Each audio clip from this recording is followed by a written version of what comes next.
Alarming speed. The largest fire, the Smokehouse Creek fire, it's now larger than the state of Rhode Island. The Texas A&M Forest Service says the flames are only about 3% contained. Authorities have not said what ignited the fires, but they're being fueled by strong winds, dry grass, and unseasonably warm temperatures. At least one person has died so far. Texas Governor Greg Abbott issued a disaster declaration for 60 counties.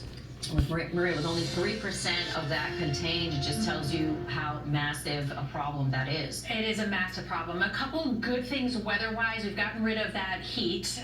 Definitely feeling the effects of the cold front, and there is a little bit of rain coming, but the key word is little bit. Over the next 3 days, most of that coming today.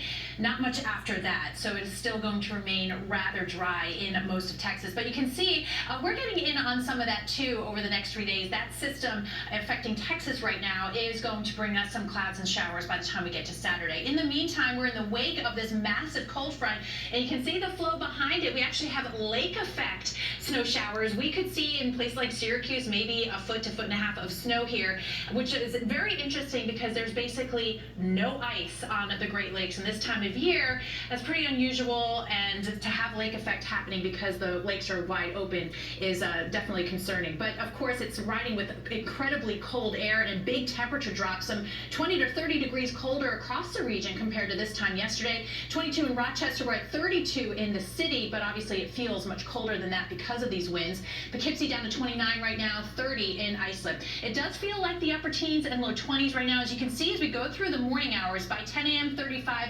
still very gusty, so it feels like temperatures still in the 20s.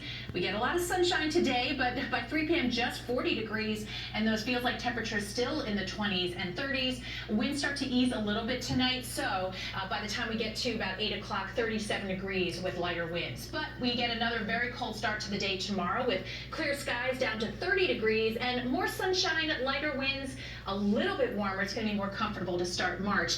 46 degrees for the afternoon high. We do have some showers across our area on Saturday, but it gets milder into the 50s, but you can look at